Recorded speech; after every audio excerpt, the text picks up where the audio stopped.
Hello dear students, very good morning. प्यारे बच्चों, as we were reading some poems, today I am going to describe a little chapter 7, Glimpse of India, Glimpses of India. Bharat के अलग अलग क्षेत्रों और उनकी पहचान और वहां के अलग कुछ नमूने. Let's read. इसमें एक पार्ट है A Baker from Goa, written by Lucio Rodriguez. प्यारे बच्चों, ये उस समय की कहानी है जब पुर्तगालीज थे, गोवा में आकर बस रहे थे. उन्होंने कुछ दशकों तक राज किया, अबाउट 4 के आसपास, 40 साल के आसपास, और वहां कुछ पहचान छोड़ी. नैटर अपने बचपन को याद करता है किस प्रकार वो वहां आए रहे और कैसे उस दौरान एक बेकर्स होता है जो ब्रेड बनाता है, कुछ डिफरेंट आइटम क्रॉकरीज बनाता है, बिस्किट बनाता है. अक्सर वो उसकी वेट करते थे. सुबह मॉर्निंग में उसकी एक हॉर्न था कि बैल थी, आवाज सुनते थे और उसके लिए इंतजार करते थे. वो अलग अलग प्रकार के बेकरी सामान बनाते थे और वो उनकी वेट करते थे. सुबह ब्रेड वाला आएगा, ब्रेड लेंगे और खाएंगे. वो उन्हीं यादों को एक्सप्लेन करता है कि अब तो समय बहुत बीत गया, उनकी पहचान कम हो गई. ऑफ कोर्स, लेकिन उनकी पीढ़ी दर पीढ़ी वहां अभी भी काम करती है और वो बेकरिया काम करते हैं. बिजनेस जन पीढ़ी दर पीढ़ी चला जा सकता है. थिंग इज दैट जो पोएट है वो बता रहा है कि किस प्रकार जब पुर्तगाली से आए थे और वहां शिफ्ट हुए थे और कैसे बेकर्स की उस समय बहुत ज्यादा अहमियत थी. सुबह सुबह बेकर्स का वेट करते थे और वो एंजॉय करते थे. चारों इकट्ठे हो जाते थे और जब वो सामान बनाकर लाता था, बेकर एक प्रकार का रोल टाइप होता था जिसे वो चाव से खाते हैं, पसंद करते हैं. यहां तक कि ये कहता है कि हम इतने उतावले थे उसकी वेट में. सुबह सुबह जैसे उसके छड़ी होती है बम्बो की बांस की, एक बास्केट उसके पास होती थी. वो आते ही घर वालों को ग्रीट करता था, बास्केट रखता था और उस स्टिक से साउंड करता था, आवाज करता था और हम पहचान जाते थे कि बेकर आ चुका है. हम उसके चारों ओर दौड़ते थे और अपने सामान खरीदते थे और खाते थे.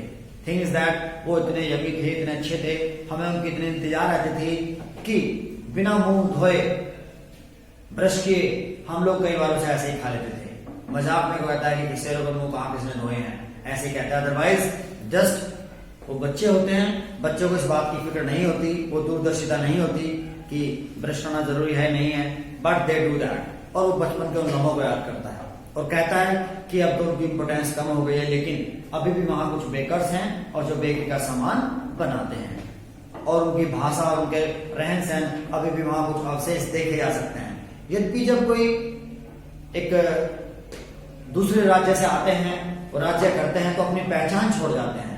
तो उसी प्रकार बेकर्स की भी वहां अपनी कोई पहचान है.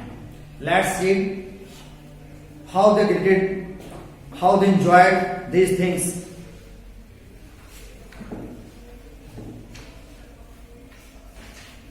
Page number 85.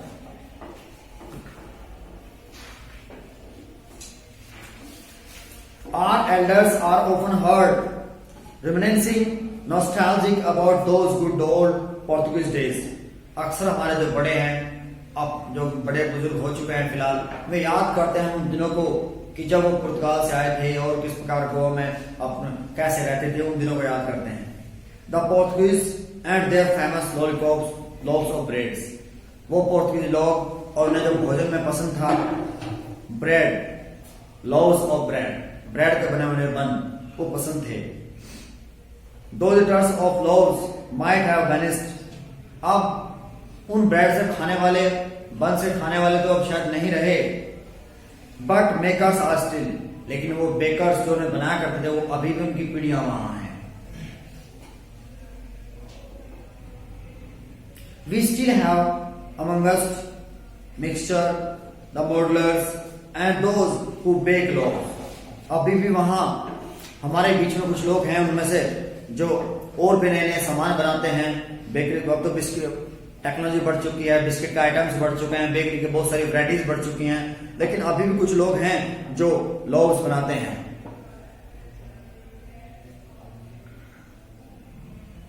Those age old time tasted furnace still exist. Even जो भट्टियां थी बेकर्स के पास जो इनको सेकते हैं अपने बेकरी का सामान, वो भट्टियां अभी भी वहां मौजूद हैं.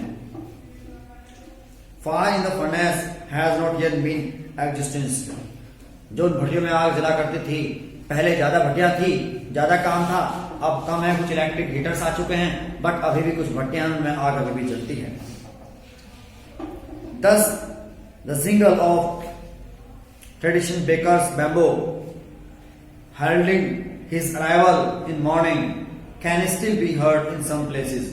वहां के कुछ स्थानों में अभी भी उन बेकर्स का इस प्रकार गांव में घूमना, सामान लेकर, और वो स्टिक जो छड़ी है जिससे वो आवाज करता है, जिसे वो बुलाता है, वो आवाज अभी भी सुनी जा सकती है, बेकर्स को बेचते हुए देखा जा सकता है. Maybe father is not alive, but the son still carries on family's profession. These bakers are even today known as the peddler in Goa. Thing is that, कहते हैं कि उनके जो बनाने वाले थे बड़े पूर्वज, वो तो चले गए शायद, लेकिन कुछ फैमिलीज ऐसी हैं जिनके बच्चे अभी भी बेकरी का काम करते हैं और वो उस बिजनेस को रन कर रहे हैं. और गोवा में उन्हें पैडर के नाम से जाना जाता है. तो जो बेकर्स थे, सुबह जो आया करते थे बेकरी का सामान लेकर, लॉग्स लेकर, है ना, उन्हें क्या कहते हैं गोवा में? पैडर. उन्हें पैडर के नाम से जाना जाता है. During our childhood in Goa, poet कहता है कि मेरे बचपन के दिनों में, जब मैं बचपन में गोवा में था, ये खुद अपने बचपन के इंसिडेंट को नरेट कर रहा है. इट्स नॉट ए स्टोरी, ये स्टोरी नहीं है, that's a real event related to the narrator. ये नरेटर के बचपन की कहानी का इवेंट है. कहता है कि जब हम बचपन में गोवा में थे, the baker used to be our friends. Baker हमारे दोस्त हुआ करते थे. कंपेनियन एंड गाइड, वो हमें गाइड करते थे और हमारे साथ रहते थे. He used to come at least twice a day. वो दिन में कम से कम 2 बार जरूर आते थे. Once when he set out in the morning for his selling round. एक सुबह जब वो राउंड लगाने के लिए, सुबह बेचने के लिए आते हैं. Then again he returns after emptying his huge basket. दोबारा फिर चक्कर काटते थे. जो सुबह आते थे बेकर्स सामान लेकर बेचने के लिए, लेकिन फिर वापस जाते थे शाम के समय, अपनी टोकरी, अपनी बास्केट खाली करते थे. 2 राउंड कम से कम लगते थे. Jingling thus of his bamboos, walks up from slaves who ran to meet and greet him. उनके हाथ में एक बास्केट होती है, एक बैम्बो होता है जिससे वो आवाज करते थे, और उनके बैम्बो की जो खटखटने की आवाज थी, है ना, वो आवाज हमें सुबह नींद से जगाती थी और हम लोग दौड़कर उसके पास जाते थे. Why was it so? ऐसा क्यों था? Was it for the love of loves? ऐसा इसलिए क्योंकि हमें वो जो रोल बनाता था, वो बेकरी का सामान गोल टाइप होते थे. बच्चे से जिस तरह आपने देखा होगा, बच्चे आजकल के जमाने में कुछ कचरी वगैरह खाते हैं, है ना, अपनी फिंगर्स में डालते हैं, उन्हें राउंड शेप होती हैं, कुछ बॉल शेप होती हैं, अलग अलग प्रकार के होते, टेढ़े मेढ़े होते हैं. इसी प्रकार पहले भी कुछ डिफरेंट डिजाइन की वो बेकरी बनाता था बच्चों के लिए, जो बच्चों को बहुत पसंद आती थी. तो इसलिए वो भागते थे, इसलिए उसे मिलते थे. हमारा, यदि मैं अपने जमाने की बात करूं तो हमारे जमाने में आपने सुना होगा, पहले टॉफी आती थी कि ऑरेंज वाली, संतरे वाली टॉफी, है ना, 1 की 4 या 1 की 10, इस प्रकार. हमें तो बेटे 1 रुपए की 25 भी मिली हैं जी. 25-30 मिलती थी हमारे जमाने में. और इस प्रकार एक और पाइप सा होता था जिसमें दाने से आते थे, और उसे कटिंग करो, हाथ पे ऐसे बिखर जाते थे, सौंफ के दाने ना, चीनी में मिक्सअप होते थे. तो बहुत सारे आइटम जिस प्रकार के थे. तो ऐसे ही उन जमाने की बात है जब पोएट बता रहा है कि वो पोर्तुगीज थे, गोवा में शिफ्ट हुए थे, गोवा में थे, और वहां बेकर्स थे, और बेकर्स जो उनके लिए चीजें बनाते थे वो उनके पास आते थे और उन्हें एंजॉय करते थे. Not at all.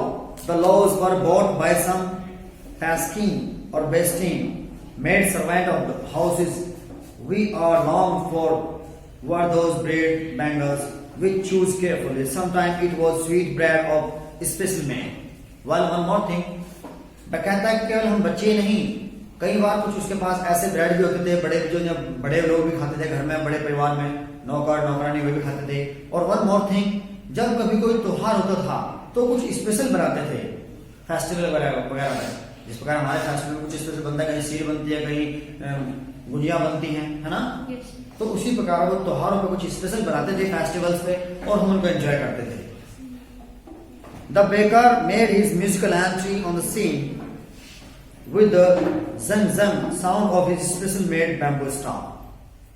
जो बेकर्स थे उनके पास एक स्पेशल बांस हुआ करता था जो साउंड करता था, तो जैसे वो अंदर आते थे उनकी उस साउंड से उनकी एंट्री का मालूम पड़ता कि हाँ वो आ रहे हैं। One hand supported the basket on his head and other hand bamboo on the ground would greet the lady of the house with good morning, place his basket vertically bamboos, and we kids would be pushed aside with a mild rebuke and loaves would be delivered to servant. But we would not give up. We would climb benches and parapet, peep into the basket. Somehow I can still recall the typical fragrance of those loaves for the elders and bangles for the children. When we did not eat and crush them, brush teeth, wash mouth properly, why should we? Who would take care of rambling, plucking mangoes leaf or toothbrush? Why was it necessary at all? The tiger never brushed his teeth. Whole he could wash, clean up everything nicely after all. प्यारे बच्चों, poet कहता है कि उसके एक हाथ में basket थी, एक हाथ में बैम्बो था। वो घर आता था, पहले लेडीज को ग्रेट करता था, गुड मॉर्निंग की वजह से, फिर रखता था साथ में। उसके बाद हम सब बच्चे से घेर लेते थे और बड़े के लिए लॉफ होते थे और हमारे लिए सर्कल होते थे, बैंगल्स कुछ राउंड टाइप होता था, कुछ बेकरी है ना, बैंगल ब्रेड हुआ करते थे हम बच्चों के लिए। और हम लोग झांकते थे और उसके टोकरी में देखते थे क्या सामान है क्या नहीं, और उन्हें खाते थे। और ये मान चलो जिस प्रकार पुराने जमाने में आपने देखा हुआ दतवन हुआ करती थी नीम वगैरह की दांत साफ करने के लिए, तो उसी प्रकार वो कहता है कौन जाएगा नीम की दतवन या ना आम के पत्ते तोड़ने के लिए जिससे दांत साफ करेंगे। हम तो बच्चे हैं, जब हम चाय पीते हैं उनसे हमारे दांत साफ हो जाते थे, है ना। कहता है कि टाइगर से मुंह भी किसी ने धोया है क्या? तो थिंग इज दैट बिना ब्रश के भी वो उस पर टूट पड़ते थे और खाते थे और एंजॉय करते थे। वो रिपीट कर रहा है उन लोगों जब वो छोटा था और बेकर्स रिपीट करते थे और आते थे और एंजॉय करते थे। Those were the moment. Now I want you, I will repeat, complete this on tomorrow once again. Please repeat this chapter once again and read it. Okay guys? Thank you.